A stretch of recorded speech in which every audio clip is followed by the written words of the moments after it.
Hi, my name is McKinley, and in this video, I'm going to tell you about my 3 favorite reads of the week and my favorite cover of the week for the week of December 8th, 2021. But before we can talk about my 3 favorite reads of the week and my favorite cover of the week, I want to thank you for clicking on this video because I know you have so many other boxes to choose from, so I appreciate that you clicked on this box right here.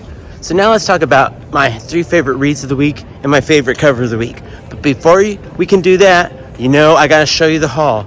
And so I'm gonna start off with Marvel, DC, and Image. Just like pretty much every other week, there's no Marvel. And that isn't to mean to say that I don't like Marvel. I do like Marvel. I just didn't buy any this week. And I probably won't buy any next week. And I know I didn't buy any last week. But I still like Marvel, I swear. Now let me show you the DC comics that I bought. Swamp Thing, the last issue of this 10 arc series by Ron V. I also picked up check it out, it's the all new collector's item issue Batman number 118, written by Joshua Williamson. And I think the art is by Jorge Molina.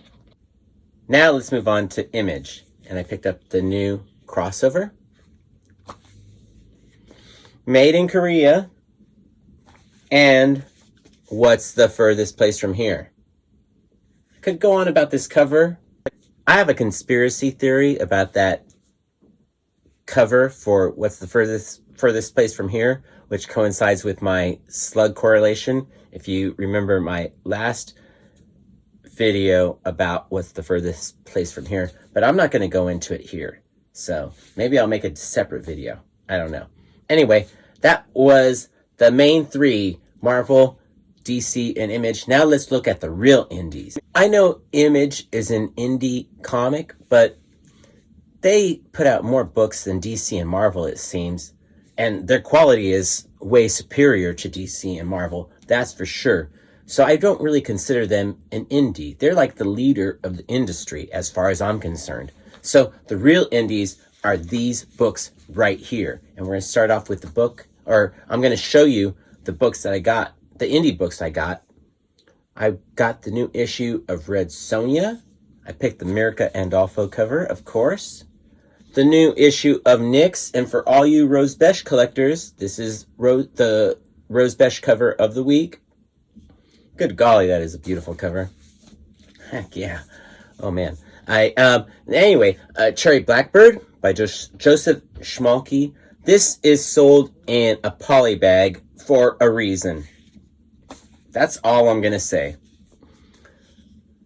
Laura and Other Stories by Guillaume March. And this is, they put from the artist of Batman and the Joker. If you think you're getting Batman and the Joker in this book, you are sadly mistaken. And it's really a shame that they use that as a selling point because they're like 2 different worlds. And so if you think you're getting Batman and Joker when you're buying Laura and Other Stories, good golly, they're just cashing in on that Joker and Batman. Finally, for the indies, I got Basilisk. This is on Boom. For a second, I thought it was on Image, and I got ashamed of myself that I could get it mixed up, but it's on Boom. Now let's talk about my favorite cover of the week. You know I love Rose Besh, so if I was lazy, this would be my obvious pick for cover of the week because it is so gosh darn beautiful. But I'm not going to do that to you because I want to give you my real opinions. And I really like this cover for Laura and Other Stories by Guillaume March. And I know I may have it's just has nothing to do with Batman or the Joker. It's like not even the same kind of story. So I don't know why they would put that at the top. And it just takes away. I think this is a nice cover. Personally, I really like that cover a lot. I also super love this cover for Crossover. I wasn't a fan of the issue. It's too meta for me. But the cover, good golly. That's all we're talking about for best cover of the week is good artwork. And this is good artwork. But my favorite cover of the week goes to Brian Bolland for his cover of Swamp Thing This is one of those ones where you just get stoned and look at all the different things that he's got going on in here. Pretty freaking awesome.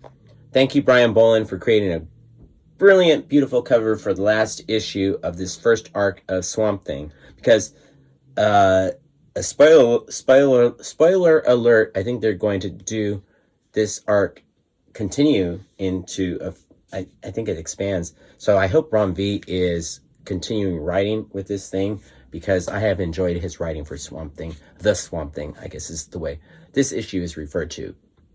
So that was my favorite cover of the week. Let me know what your favorite cover of the week was in the comments below. Now let's talk about my 3 favorite reads of the week. And we're going to start off with Cherry Blackbird. Finally ends. This is issue 5, and it wraps up the arc very nicely. It's a very disturbed comic. It's sold in a polybag for a reason. I don't even want to go into what happens in this comic book, but it is messed up, and maybe that's why I like it. I enjoyed Cherry Blackbird, and if you like messed up stuff with Satan, this is called Track 5, Long Live Satan. So that should give you an idea of what's going on with this book. So if that intrigues you, that might be something you want to look out for. Now, let's move on to my second favorite read of the week. And that is another arc-ending issue made in Korea. This ends very well. I have enjoyed this story so much. It is futuristic sci-fi, robot empowering. Just a great, great book. If you didn't get these issues, get the trade paperback, because I think it'll be a good read for you. Honestly, I really enjoyed that book a lot. Now let's talk about my favorite read of the week. Now, I started a little bit of a conspiracy theory by saying that this book might be related to this band, but I don't know. This cover does look familiar to me in that in any case, without a doubt, my favorite read of the week was, and it's not because of that correlation, but What's the Furthest Place from Here just delivers another good issue. It seems super thick, like it's double pages or something, or there's more story. I don't think it is. I think they just use better paper. I think they just use thicker paper. It was a great story. If you ever listened to the Adolescents Kids of the Black Hole song and wondered about the Kids of the Black Hole, this is the Kids of the Black Hole right here. So it was a great issue.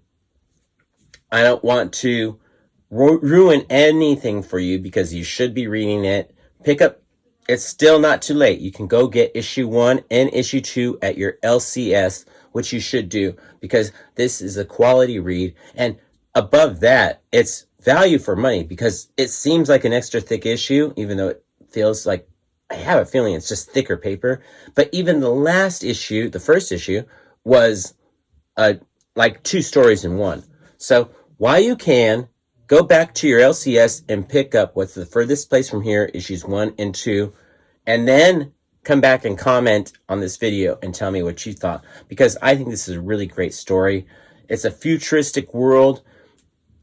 The song Kids of the Black Hole was actually what was happening back in the late 70s or 80s. Probably 79 or 80 when that song was written. But in any case, this is a futuristic story, but it still makes me feel like the Kids of the Black Hole.